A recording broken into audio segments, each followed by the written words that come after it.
Glad you're with us for our December Power Hour. You know, it's always refreshing as we approach the end of the year to see how our community comes together in so many meaningful ways. From supporting our local nonprofits to gathering for holiday celebrations, the Low Country has a special way of finishing the year with a real spirit of generosity and of gratitude. We're looking ahead to one of our most festive events of the season.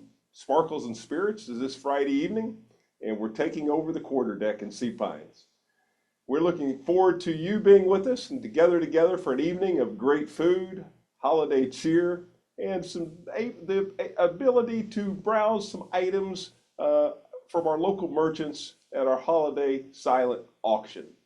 The auction runs through the end of December 15th, and it's a wonderful way of supporting local chamber programming. And you can find the link for tickets and the auction in the chat right here. So take a look, and we hope to see you Friday night. We're also gearing up for Chamber Restaurant Week, returning January 31 through February 7. Each year it showcases the incredible culinary talent that we have across Hilton Head Island and throughout Bluffton, and both residents and visitors look forward to it each and every year. Last year, more than 80 restaurants offered value menus, and you can see who's participating this year at chamberrestaurantweek.com. We have a timely lineup as we close out the year with important updates from Columbia, from SCDOT, and also from Beaufort County. As always, if you have questions for our speakers, we encourage you to please send them in. And I'm glad you're here with us this morning and looking forward to a great conversation. So let's get started. First up, we have Juliana Zadig. She's environmental long-range planner with Beaufort County. Juliana plays an important role in planning for the long-term environmental health of our region. This year, the county also surveyed the plastic bag ban to gather community feedback, understand business impact, and evaluate its effectiveness. She's here to share the results and also give us an update on several of the conservation efforts and initiatives that are underway at Beaufort County. Juliana, welcome, and thank you for being with us this morning. Thank you, Bill. Good morning, everyone. I'm going to share my screen to share a presentation with you all.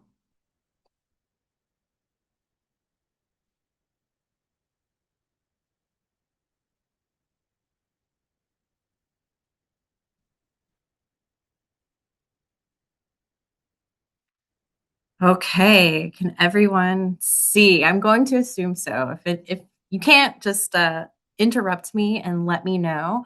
But my name is Juliana Zadig. I am the environmental long-range planner at Beaufort County, and I have the pleasure of working on long-range environmental issues of our region. And one of those is understanding the impacts of unnecessary waste and how it fills our landfills and what it does to our environment and our health.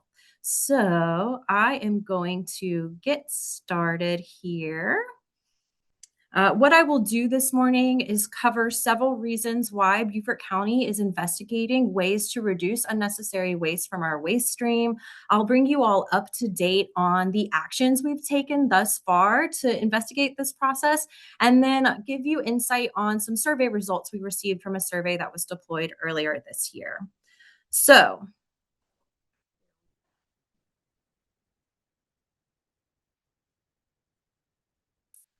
one of the reasons we are taking a look at reducing unnecessary waste from our waste stream is that our landfill is a critical piece of infrastructure and it has a limited lifetime.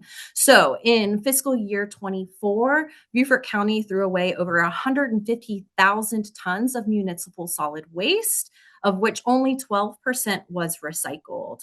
That 12% of recycling that's happening there does not include the types of materials that Beaufort County is looking at removing from the waste stream. So these are unnecessary single-use plastics. Namely, we're looking at thick plastic bags that you might find at a retail store. We're looking at plastic straws, plastic utensils, styrofoam takeout containers, and styrofoam cups. So all of those are not recyclable through municipal solid waste stream streams. And really, the only way to address them is to try to help reduce them from the stream in the first place. So, in order to preserve the life of our landfill, we're taking a look into this. Unnecessary single-use plastics also have an impact on our environment. In the first 5 months of 2025, litter crews in Beaufort County picked up almost 200,000 pounds of litter from our roadways. And this does include some of the items that we're talking about. In addition to just impacting our aesthetic quality of life as we're moving around Beaufort County, litter also has an impact on other critical infrastructure like our stormwater systems, where it can create clogs and prevent those systems from processing stormwater and getting it out of our living areas. It also has an impact on wildlife, not surprisingly, where it can entangle and trap and starve animals who might unintentionally eat it. And when single-use plastics start to break down, they become something called microplastics. So this is essentially minuscule microscopic bits of plastic that are found really prevalently in our marine ecosystems. And it has been found that wildlife are indeed consuming them. So food items that we all enjoy and celebrate here have been found with microplastics in their bodies. Shrimp, oysters, fish, all of these animals have been known to consume these things, which means that not only are unnecessary single-use plastics impacting wildlife, but they are making their way into our bodies. Virtually everywhere scientists have looked, they have found microplastics in the human body. So they found it in our brains, they found it in our blood vessels, in the plaque in our arteries, they found it in our stomachs, in our GI tract, in our liver. It's been found in breast milk and placentas. It's been found in urine. So it's all over the place. And it's been found in the first bowel movement of newborn babies, which means that microplastics are getting into our current generation and are already moving into the next generation, which is pretty concerning. I'm a mother of an 8-month-old, so I can't help but think about this in a really personal sense. So for these reasons, Beaufort County has asked staff to take a look at reducing unnecessary single-use plastics. And we know from our 2018 initiative with the thin plastic bags that local action is where there's the greatest impact. We don't see movement at a state level on this, and we don't really see meaningful movement on a federal or international level either. And so if we want to do something to prolong the life of our landfill, protect our stormwater infrastructure, reduce litter and its environmental impacts and human health impacts, then we really have to take local action to get the greatest return. And so with that in mind, we pulled together a multifaceted, multidisciplinary working group to look at this issue. We have members from the Keep Beaufort County Beautiful Board. Several of the county's departments are represented, including our stormwater department, our solid waste management department, our public information office, and planning and zoning, which is where I sit. The Coastal Conservation League, who really helped to lead the charge in 2018, does participate as well. And then the Port Royal Sound Foundation, which is a bastion for that major ecosystem that impacts all of us in Beaufort County, is also a part of this group. Earlier this year, we wanted to understand how our communities and how our businesses feel about taking action on those 5 single-use plastic items. So again, thick plastic bags, styrofoam takeout containers, styrofoam cups, plastic straws, and plastic utensils. And so we deployed a survey from January 13th to April 3rd, so just under 3 months, to really get a sense of how everyone felt. There were 2 different surveys, one geared towards what we call the consumers, so our residents and how they may be impacted or feel about these items, and then one geared towards businesses, so we could understand how they're using or may feel about taking any action on these items. We really were interested in understanding any regulatory preferences, if there's particular ways these should be handled, including taking no action at all. And we felt very seriously that we needed to get as many responses as we possibly could in order to be able to fully trust the results of our survey. And so we deployed a media and business outreach campaign. We worked with our public information office to send out email blasts, to work with our traditional media outlets and our newspapers, to use social media. Our partners also helped to socialize the surveys. We printed out flyers and put them up at the libraries. We created the postcard you can see on the screen, and members of the working group went to our business centers in Beaufort County to go door to door and hand out these postcards and make sure that we were really trying to capture as as many of the audience that we were trying to address as possible. And we felt that we had a pretty successful campaign because in just under 3 months, we ended up with 6,200 total responses across both surveys. On the screen here, you can see a geographic breakdown of our survey respondents, and it's pretty even across both survey types. And what you'll notice is that our regions are relatively equally represented. So we had about a third of our survey respondents coming from the Hilton Head Island to Fusky Island area, another third coming from the Bluffton Okatee region, and then the remainder coming from the northern Beaufort County area, which really trends with the way population is split up here in Beaufort County and assures us that the results of our survey represent a region-wide consensus on what's to be done with these 5 unnecessary single-use plastics. So let's get into it. We asked our residents and our businesses on the survey whether or not they support or oppose a complete ban that was presented in all caps so that it wouldn't be missed on each of the 5 single-use plastics we're looking at.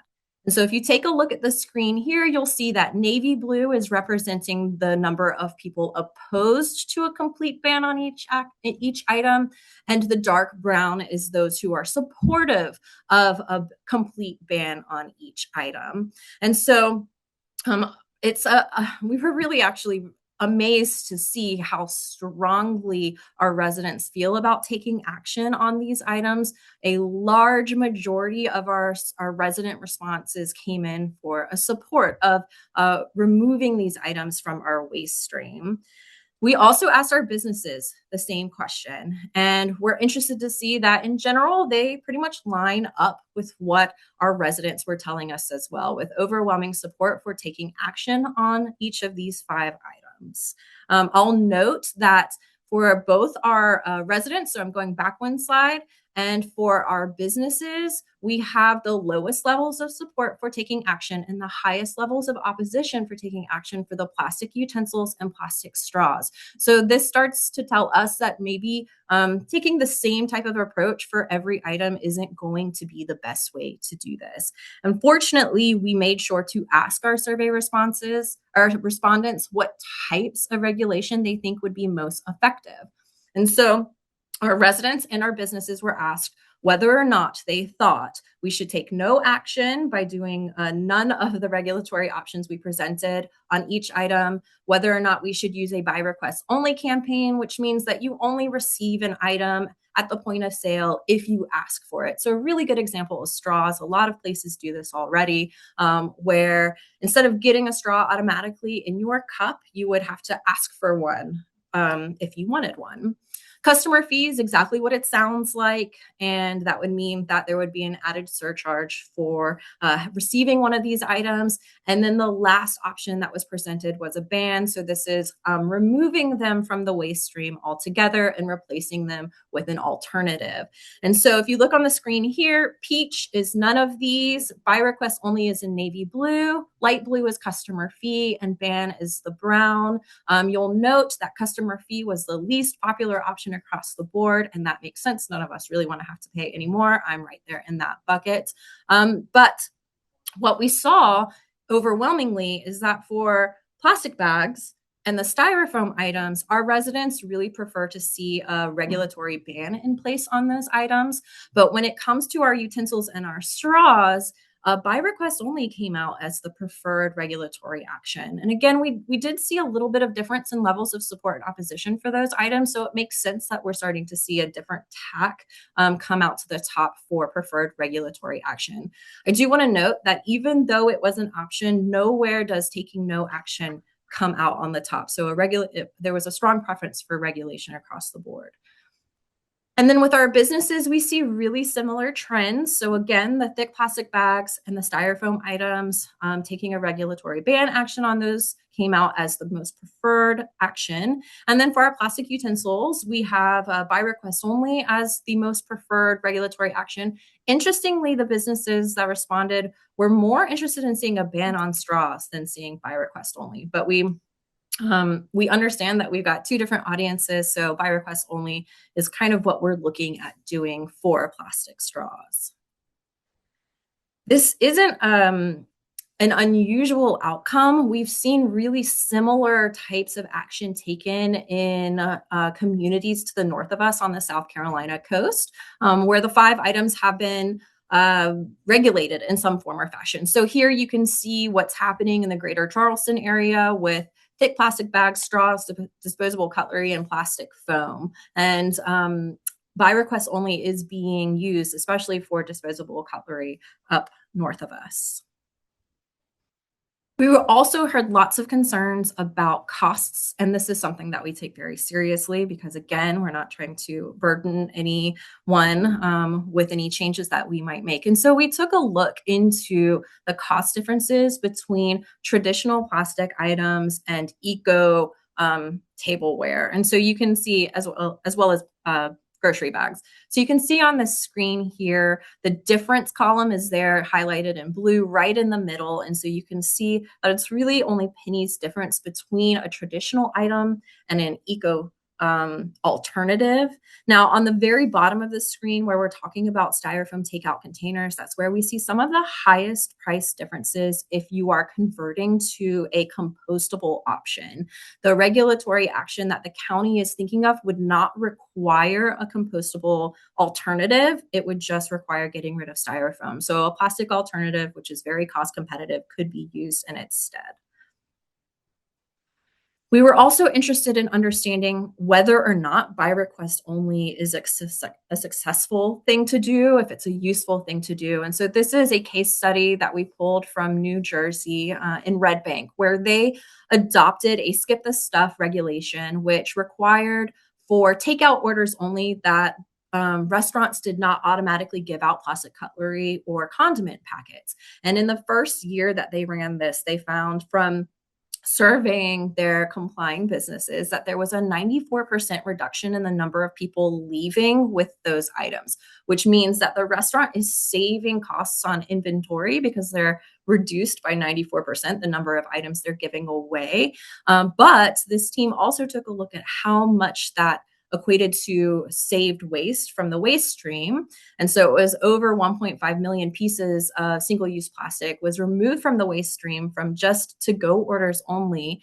And that equated to just over 10,000 pounds of waste removed from that waste stream. So buy request only can be really impactful in reducing waste. And it also has that added benefit of saving money because these items aren't walking out the door continually.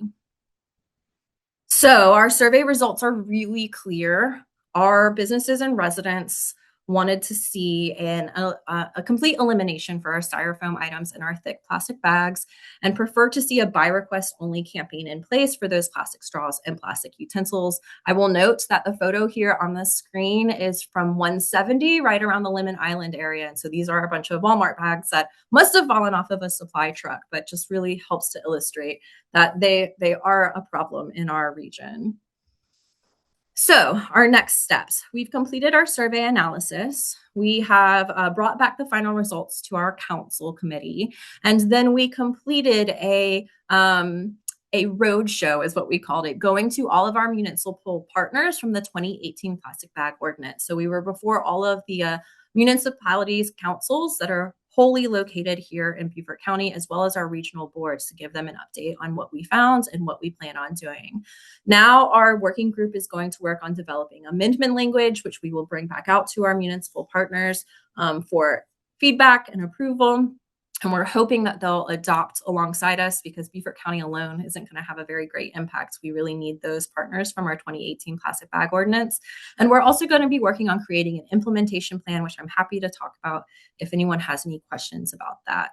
But it will include, a time period for a transition. So if we adopt anything, it's not going to be like the next day it goes into place. It's going to be several months down the line at a minimum. And then it might rely on the involvement of our municipalities as well, just like our 2018 plastic bag ordinance was done.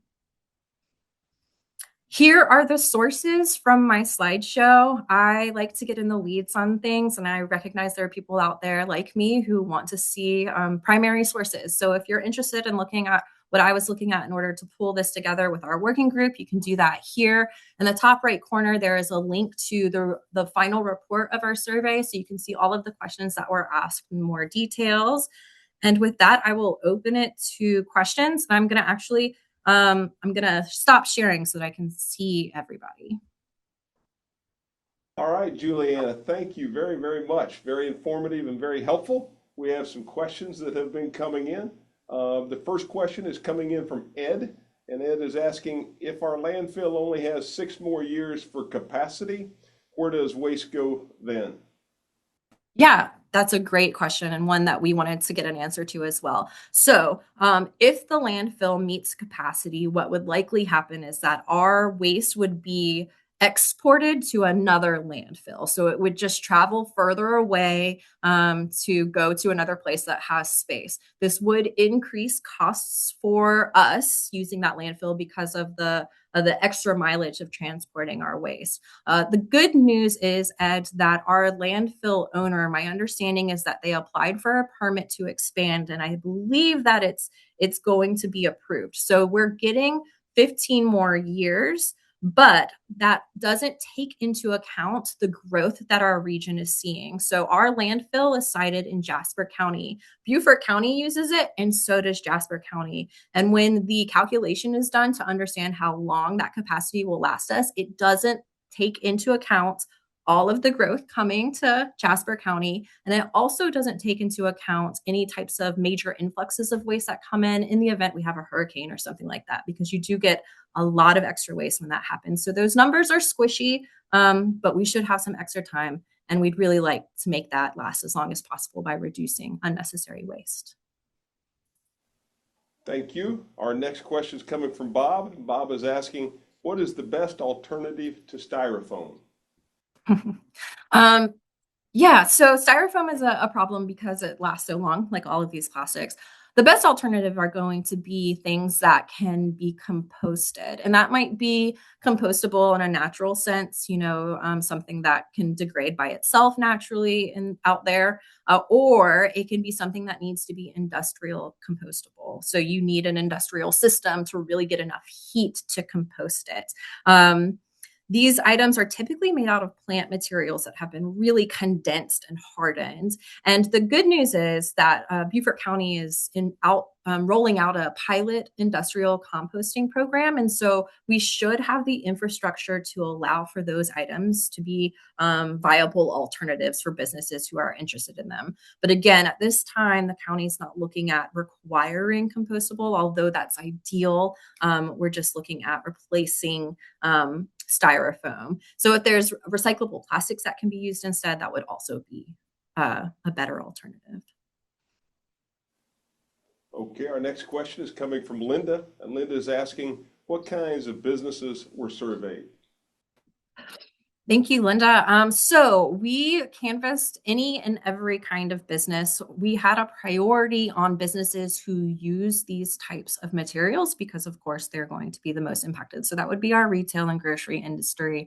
That would be our restaurants, of course. And then gas stations were another one that we really hope to capture. And so in the report, there is a breakdown of the types of businesses. I will say that when we first deployed the business survey, we didn't have a question asking respondents to tell us what type of business they were. We added that in maybe about a month later. And so we only captured a few examples of what types of businesses were in the first month, but then we have a good breakdown for the remainder of our survey deployment. I don't have it off of the top of my head, Linda. I apologize. I should have had that, but it is in that survey report link, and you can take a look, or I'll be happy to share out that report with the Zoom leaders here so they can share it with you all. All right, Juliana, thank you. We have several more questions, but only time for two. So the next question is coming from Rick, and he is asking, how effective is recycled plastics along with paper and glass at the recycling centers? Yes. So recyclable plastics that can be recycled at our recycling centers are number ones and number twos. Otherwise, you're not able to recycle plastic. So that does include thick plastic bags. The only place that you can recycle your thick plastic bags or your plastic film of any kind are at particular grocery retailers who are collecting that for a third party company who uses it to create decking. And so I understand Harris Teeter, I know, collects that as well as Publix, and there might be some others. But if you don't have curbside pickup, if you go to convenience centers, it is kind of all broken out so that you can recycle your glass in particular containers, your paper in particular containers, and the accepted plastics in particular containers. Otherwise, you're using a curbside service, and that is where you're throwing everything into one bin, and our hauler is responsible for sorting and recycling that, which is where we get that 12% number from on our that slide talking about the landfill. Susan is asking if Jasper County is participating. Susan, that's a great question. We are going to be reaching out to our Jasper County neighbors because it would be great if they participate. They weren't involved in our 2018 plastic bag ordinance, and so that has created a little bit of confusion about where plastic bags are allowed and where they're not if you're an everyday person moving between these two counties. So that is the goal, is to talk with them. They have been introduced to this through the Southern Lowcountry Regional Board, where we gave a presentation in October, and so we will be making moves to get to their councils and give them more information. All right. Thank you very much, Juliana. Appreciate you being Thanks, everyone. Great information, and we'll look forward to catching up with you again, and thank you for what you're doing. Thank you. Next, we're joined by Craig Wynn with the South Carolina Department of Transportation. The 278 corridor project remains the #1 issue for residents in our 2025 resident sentiment survey, and Craig has served as the project manager for that project, as well as the widening of I-95. Craig's here to walk us through the latest steps, anticipated timelines, funding milestones, and what can we expect as construction moves forward. So Craig, we appreciate you being with us this morning as well. All right, thank you, sir. I'm going to share my screen. I got a short PowerPoint.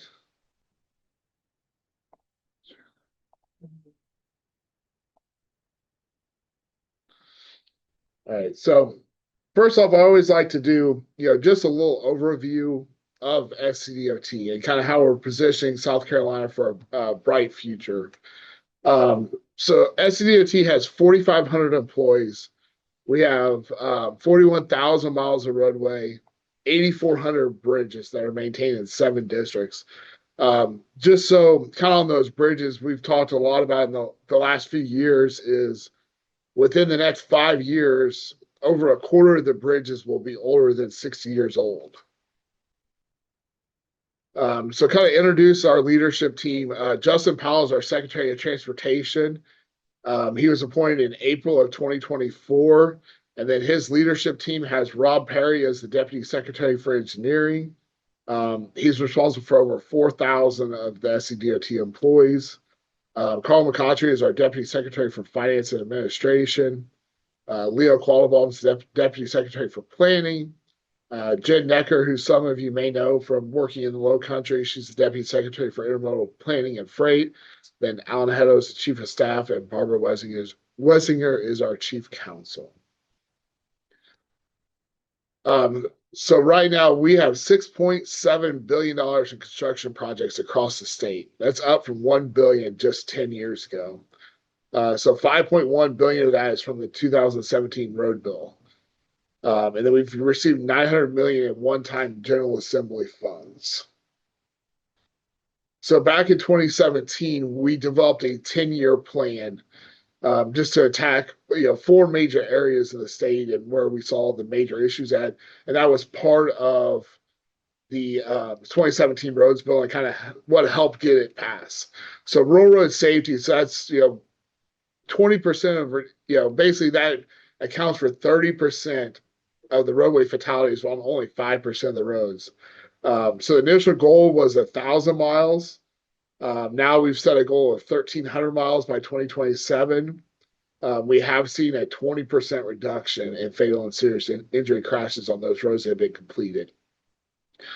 On the paving, we're looking at paving we have the 4th largest state highway system. So we want to make sure, we're heading towards paving a quarter of those 40,000 miles of paving So that's really important as we get these roadways, up to good conditions, and we've seen a lot of progress in that as well. Um, when we You have 416 bridges either in construction or in development are completed. Um, so the initial goal was 500, I believe 535. It's been our 450 is upgraded to 535. And then the interstate, we have 120 miles under construction on the interstate. So now let's talk specifically about the 278 corridor improvements and then the 270 eastbound bridge replacement, which is what is moving forward now. So as we look at this, this is kind of a timeline of what happened on the 278 timeline where we shifted. So back in 2017 is when we kind of identified the eastbound Mackey Creek Bridge as a priority and worked with Beaufort County on coming up with, well, let's look at this entire corridor instead of just looking at the bridge replacement. So we've had multiple stakeholder engagement, public meetings, developed environmental, preferred alternatives. We have an environmental assessment that's been signed. So right now, the corridor project's more on hold as Beaufort County and SCDOT look for opportunities to secure funding for that. But because of the condition of the eastbound Mackey Creek Bridge, we do have to transition to an eastbound bridge replacement only, which is within the funding that's currently available for the project. So when we look at the eastbound Mackey Creek Bridge, it was a top priority back in 2017. It was the number 2 ranked bridge on the national highway system in the state. It was built in 1956, and we can still meet the original completion time of 2030 for it. So in 2022, we had a public information meeting that kind of showed the revised preferred alternative for the corridor improvement project. So now let's talk about what's changed since then. So we've had 3 independent studies completed for the project. Those were national studies, local studies. We've had cost increases, significant cost increases due to inflation. We've seen upwards of 50 to 70% increase in construction costs in the last 5 years. So now we need additional funding to help bridge the gap to bring the 278 corridor project back to life. But as of now, we're moving forward with the eastbound bridge replacement project. So the eastbound, so kind of what's the difference? So the eastbound is just going to replace the eastbound Mackey Creek, eastbound School Creek. It will tie in at the Mariners Cove signal. It will include the Hog Island connection to replace the existing connection to Mariners Cove there. So instead of coming up and being that first driveway, they will come into the signal at Mariners Cove. So we do want to still eliminate the structural deficiencies and basically improve the bridge and roadway approaches to it. So we're eliminating all of the work that's pretty much on Hilton Head within the Stony community for now. This is kind of another chart that shows the eastbound bridge replacement project. So this isn't being developed without thoughts of the full corridor. So they're set up to be incorporated into each other. But right now it is just the eastbound bridge replacement project. We do include the improvements at Pinckney Island so it's only a 2-lane. It will be striped for 2 lanes, so it will not have the 3rd lane. It'll be built wide enough for that 3rd lane, but it will not have that 3rd lane open until widening projects are completed either by Beaufort County or the town of Hilton Head to complete that access. So here is access to Pinckney Island. So when we look at this, so instead of having a unsafe crossing there where you're trying to turn left across traffic and not being able to see it. So if you're heading eastbound on 278, you would take a right and come down a ramp to either the boat landing or go underneath the proposed and existing Skull Creek bridges to connect over to the Pinckney Wildlife Refuge. So you can see this eliminates, so basically everything becomes right in, right out instead of having to cross traffic. Same thing if you're heading towards Hilton Head from Pinckney, you would come underneath the bridges and come back up on the bridge. So, one continuation that we've had from the corridor project in this one is one single bridge structure all the way across. So we will not touch down the bridges on Piney. They will connect into that ramp, but it will stay elevated across the Piney Island Wildlife Refuge. And where the alignment of the bridge is at, we avoid the Hilton Head Public Service District's water line that's underneath both creeks. So that eliminated a significant cost as part of the project. We do believe we're going to be able to maintain the boat landing where it's at. There may be some modifications, some parking in that area, and we are working with the Fish and Wildlife Service on this Piney Island area. So this is kind of a typical section of what the bridge will look like. So we have 10-foot inside and 10-foot outside shoulders. We do show a future 12-foot travel lane. We're trying to set this up for the future. We want this bridge to not have to be widened in the future when additional capacity is needed. So we kicked off the eastbound bridge replacement in the summer of 2025. We had a public information meeting in October of this year. We do anticipate having our environmental approval in the spring or summer of next year, with the final design this spring. Working on final design with the construction letting in late 2027. Construction is kind of anticipated to start in early 2028 is kind of the rough time frame. Now we'll talk about the 278 corridor project. So Beaufort County and SCDOT did an application to Federal Highways for a large bridge grant that would fund the full corridor improvement project. We are still waiting word from FHW on that. Initially, I believe we're supposed to hear in November on it. The last we've heard is they're still being reviewed, and there's no timeline on when we would hear on that. So for the October 30th, 2025 public information meeting, we had 173 people attend the meeting.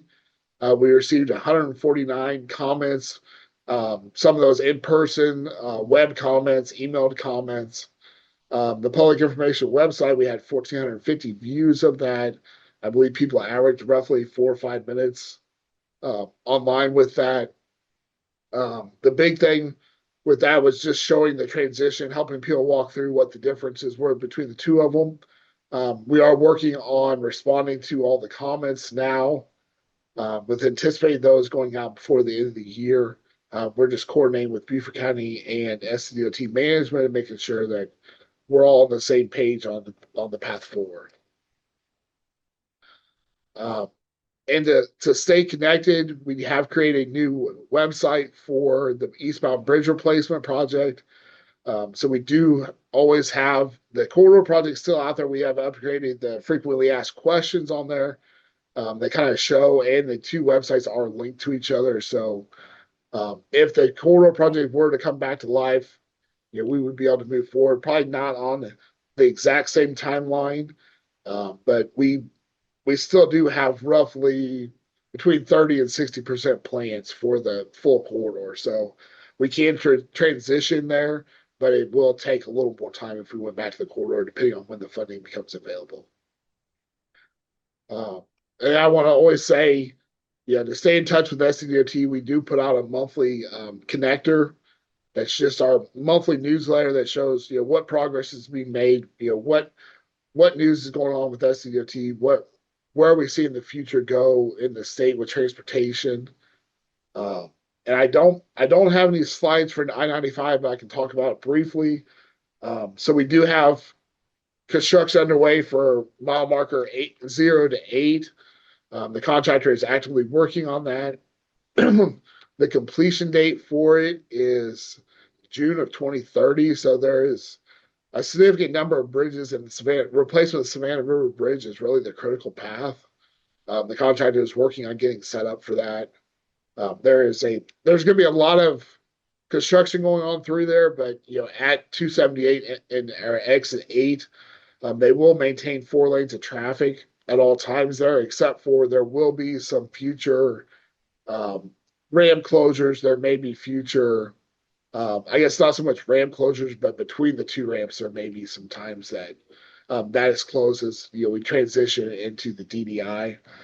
Uh, we are trying to keep the website live for all of I-95. So we have fixthedrive95.com, which is a website for all projects on I-95 from Georgia and North Carolina. We are in development and at roughly 60% of the way through mile marker 8 to 21. Tentatively, we're looking at 2020, late 2027 for construction start for that one. That is kind of dependent on when funding becomes available for it. And we're also working on the next segment as well. So hopefully within the next 10 years, we'll have construction complete from I-95 from basically the state line up to exit 33, and then the future of I-95 still to be determined on what years the rest of that connected will be. And this time I'll open it up to questions. All right, Craig, thank you very much. And yes, we do have some questions this morning. The first question is coming from Rick, and Rick is asking, will existing bridges remain fully in use while new eastbound bridge is undergoing construction? Yes, so the existing bridges will stay in place the entire time until construction is complete. There may be some times where the access at Pinckney is disrupted, but in the boat landing, but the eastbound bridges will stay in place until the new bridges are completed. All right. Courtney is asking, what entity is responsible for synchronizing the traffic lights between the Hilton Head Island bridges and I-95? I believe that's the majority of those are Beaufort County managed. I know SCDOT, I think, manages some of the ones up closer in Jasper County, but majority of those are managed by Beaufort County. Next question is coming from, actually, the comment coming from John is regarding ramp closures on I-95 to please remember RBC Heritage Week. Also, popular tourism season is Memorial Day to Labor Day. So I point that out. Correct. John? Yep. We do have, I will comment on that. We do have restrictions on 278 of when they can do those closures. So they cannot do any of those ramp closures or any of that basically in that time frame and also within hurricane season. So all of that is factored into when they can actually do the closures. Next question, Craig, is coming from Troy, and Troy is asking if there are any plans for pedestrians and cyclists on the bridge. Not at this time. So that was, we were talking, when we were developing the eastbound bridge replacement project and looking at the funding, there was talk with Beaufort County and with where the costs were, they could not afford to add the PED facilities on this bridge. There has been talk about a potential bike lane. But again, what kind of runs into that is there's not connectivity. So it's not feasible to put a bike lane or pedestrian facilities with nowhere for them to go. We did talk about potentially exploring it if plans were developed to provide connectivity to it, but those would have to move to a place where they're not just planned, but actually a project moving forward, and that'd be further discussion with the county.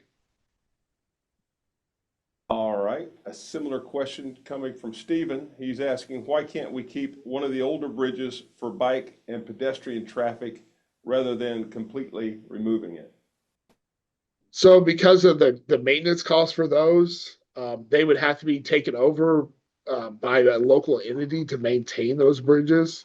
And that was when we were looking at the corridor improvement project that was discussed, and no local entities were interested in owning and maintaining those bridges.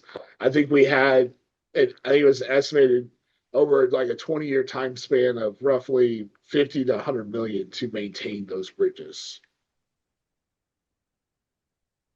Thank you for clarifying that. Next question from Susan, and Susan is asking, of the approximately 2,000 bridges that have been identified as needing to be addressed, how many are at a critical stage? She'd also like to know the definition of a critical stage. And are they being monitored on a daily, weekly basis with structural instruments to be sure there are no catastrophic instruments? So we do inspect, we inspect our bridges every 2 years. And if they do get to a state where there's potential for need to be replaced soon, they move on to a yearly cycle. There is a lot, a lot of the bridges are, monitored by our field staff, but, we don't, I guess from a critical standpoint, I believe we have roughly 80 bridges closed right now. So when they get, I believe 700 to 800 of them are load posted. So those are really the critical bridges that we're focusing a lot of our efforts for bridge replacements on is those closed and load restricted bridges or the potential for that. Next question is coming from Regina, and Regina is asking if there are there components of the 278 project still under review, or could they be adjusted before the final design? So for the eastbound bridge replacement project, we're still refining details of it, but a lot of it is pretty defined of where it's at. The tie-in points, the lane alignments, those type of things are to meet the timeline are defined kind of where they're at. The corridor project has a little more ability to be adjusted if it were to come to fruition in the future. But we'd have to go back and revise the environmental document for it. All right, Craig, our final question this morning for you is coming in from Mike. And Mike is asking if there are or if there will be any video renderings so people can understand what it will look like and what for the final plan. Not at this time. That's something that we do have the ability to do. Probably not video rendering for this one, but we could do some picture renderings of it. The typical section kind of shows what the width of it would look like. But we are going to, basically expand the bridge piers as far as possible, push them out. So, but we do have to align them with the westbound bridge for hydraulic flow. So we will not be able to do the entire length of spans as we did with the corridor improvement project. Craig, thank you for your very informative presentation this morning, as well as answering the questions, and we appreciate you and joining in today. All right, thank you. All right, Craig Wynn, SCDOT. Last but not least, this morning we're pleased to welcome State Senator Tom Davis. I always like to refer to Senator Davis as the hardest working state senator in South Carolina. He's long been a key voice in Columbia on issues that shape the Lowcountry, including infrastructure, energy, conservation, and economic development. And as we head into this 2026 legislative session, there's certainly a lot on the horizon that could impact employers, residents, and local governments. So he's here with us this morning to give us a preview of what we can expect in Columbia in 2026. Senator Davis, good to see you, and thanks for being with us today. Morning, Bill. How are you? You hear me okay? Here, and looks like you're working from the road today. I am. I'm in Sea Pines. Can you hear me okay? Yes, sir. Very good. Okay. Well, I appreciated that presentation by Craig Wynn, talking about I-95 and the 278 corridor. And a large part of what I'm working on and what the delegation is working on is making sure that we can secure funding from, the SCDOT and the State Infrastructure Bank and the Federal Highway Administration, and to meet our needs. I mean, the needs are tremendous. We want to, keep I-95, the widening, moving on at a even accelerated pace if possible. Lining up the funding for exit 8 all the way up to exit 33. Still working on that. 278 and 170, Argent Boulevard, all the network of roads really between Hilton Head and I-95 take up a lot of my time, and because there's a finite amount of money. But the good news is, Bill, we have a very strong legislative delegation right now. In fact, we have the strongest county legislative delegation in the state. We have committee chairmanships, twice as many as any other county. Shannon Erickson is chairman of House Education. Bill Herb Kurzman is chairman of Labor, Commerce, and Industry in the House. Weston Newton is chairman of Judiciary Committee in the House. Jeff Bradley is chairman of the Regulatory and AI Committee in the House. I'm chairman of the Senate Labor, Commerce, and Industry Committee.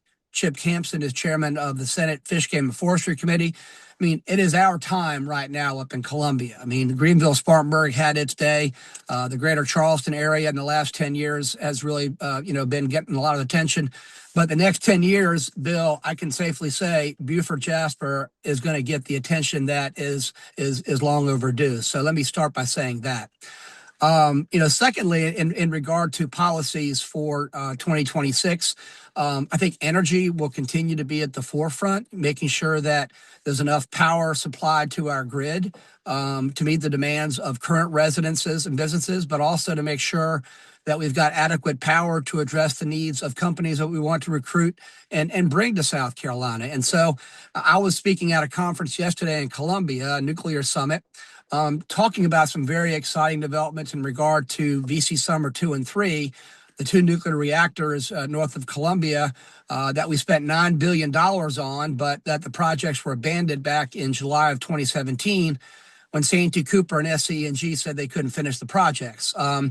In January of 2018, I filed a joint resolution requiring Santee Cooper to keep those assets on that site in good condition in case economic conditions ever changed that made completion of those reactors viable.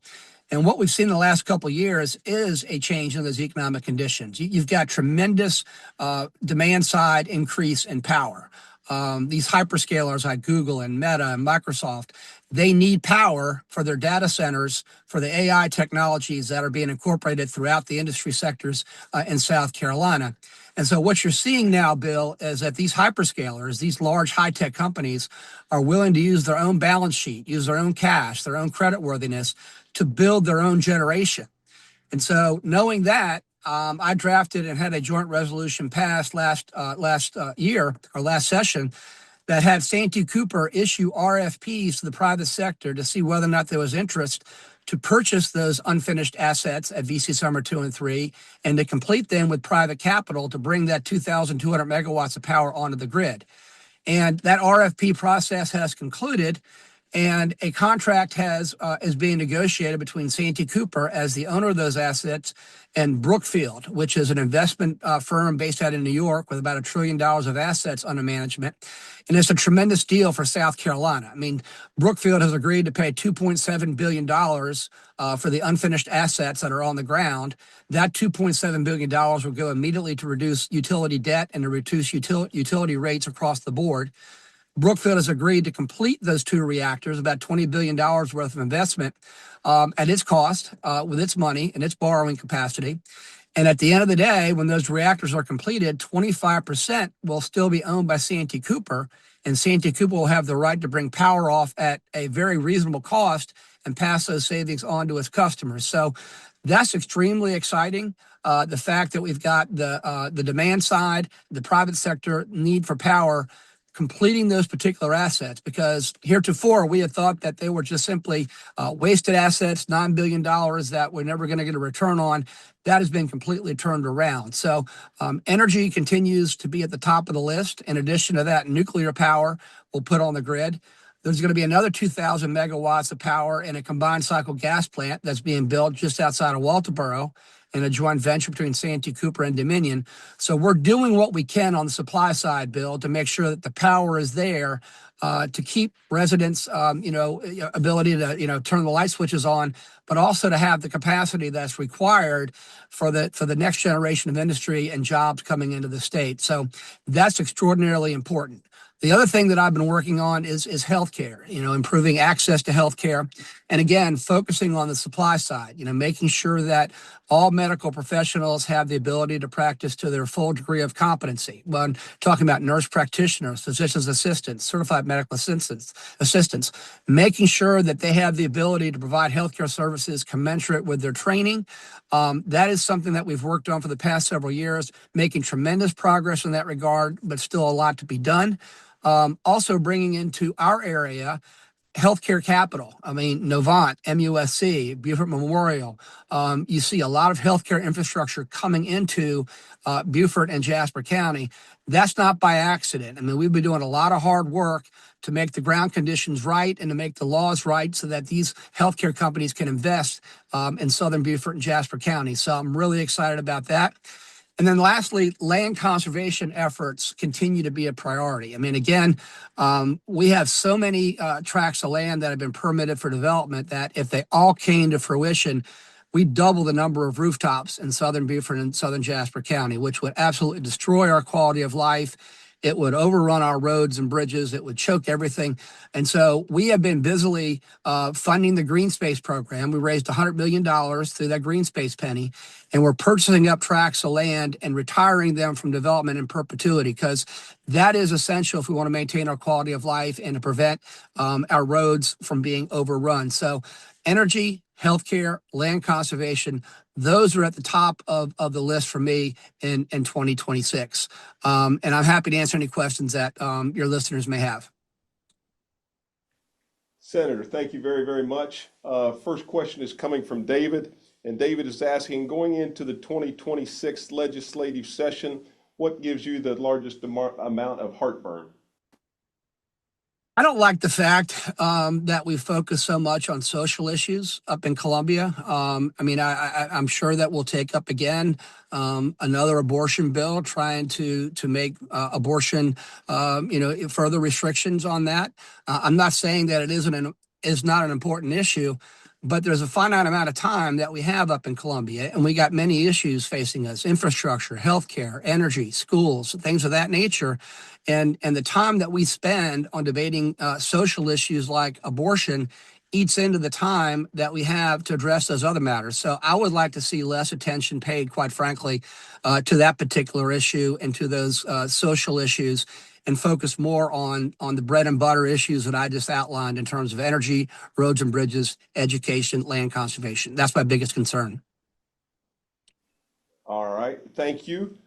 Kara is asking if you have any information on the 859-acre data center that is going to be on a campus near Walterboro that's being discussed. Yeah, it's my understanding that there's been a memorandum of understanding entered into in regard to that data center. It's going to require, I think, some zoning changes in Colleton County. My understanding is that land that they want is currently zoned for rural uses. I'm not sure, about the process involved and what the likelihood of getting the rezoning is. But when you talk about data centers, the biggest thing for me is this. These companies that are coming in here, these hyperscalers like Google and Meta and Microsoft that have these voracious energy needs to power their data centers and AI technologies, the challenge as a policymaker is to make sure that the cost of that new generation, the cost of the power that is needed to power these data centers is borne by those hyperscalers, borne by those companies, and not spread out and amortized among the entire rate base. I mean, that's not fair. You can't have large energy users and data centers coming into a jurisdiction and then having everybody in the rate base paying for those power needs. But one of the things that we're finding out now, and the VC Summer 2 and 3 experience is an example, is that these hyperscalers are now willing to pay for their own generation. They're willing to use their own balance sheet, their own funds, their own creditworthiness. And so what we need to make sure of with these data centers is that if they want to come into South Carolina and build data centers, that's great. I think that's great for our economic future. The more we can power AI technologies in South Carolina, that's great. But the cost of the power generation needed for those data centers, that needs to be aligned with those hyperscalers and not with the general rate base. Thank you, Senator. Thank you, Senator. The next one is coming from Michael, and Michael's asking if there is any additional federal funding available for the Corridor and Bridge project. Yeah, as Craig indicated, we put in a very good application, I think, to the federal government to try to get that project, the additional funding that would allow the new westbound lane to be completed concurrently with the eastbound lane. There should be, we keep hearing that they're still looking at our application. Obviously, there are other competing applications from throughout the country. I would think that probably within the next couple of months, we'll have an answer on whether or not there's going to be additional federal funding, which would have to be about $250 million to do the westbound lane concurrently with the eastbound. But as Craig indicated, I mean, we're moving forward now with the eastbound lane replacement, getting the engineering done, the mitigation done, the permits in hand. And if we get that federal money, that's great. We can fold in the westbound along with it. We should know something in a couple of months. All right, Senator, one last question for you this morning. It's coming in from Savannah and is asking if there's any plan to expand or create a controlled access version of 278 heading out to 95. I always thought, in the past that the Bluffton Parkway was going to be that parallel evacuation route. And for whatever reason, whether we're talking about development in Hardyville, whether you're talking about wetlands, that seems to be problematic. That seems to be difficult. So now you're looking at alternate routes, 416 coming off of 170, trying to improve that into 4 lanes to take I-95. There's got to be, quite frankly, a secondary or alternate means to get from Hilton Head to I-95 in addition to 278. You can't rely simply on that one arterial route because in the event of an emergency or an evacuation, given the amount of growth that we've had on Hilton Head and Bluffton area, that's going to choke that arterial route. So yes, we are looking at trying to find a secondary way to get people quickly from point A to point B on I-95. Senator, one more has come in and they just keep coming, but I promise this one's the last. And Bob is saying that we all welcome growth in healthcare infrastructure. And do you have any concerns about creating the workforce required, including physicians and nurses? Absolutely. I mean, one of the things that we can do is make sure that every medical professional is practicing to their full degree of competency. But also we're talking about in terms of workforce, whether it's healthcare or anything else. Getting somebody into Hilton Head or getting them into Bluffton area is becoming increasingly difficult. I mean, historically, we've tapped into Colleton and Allendale and some of those rural communities for a lot of our workforce. But as those areas develop economically, they no longer want to get up at 5:30 in the morning and get on a bus and come into Hilton Head. And so that's become a problem. And so we need to do something about the affordability of housing.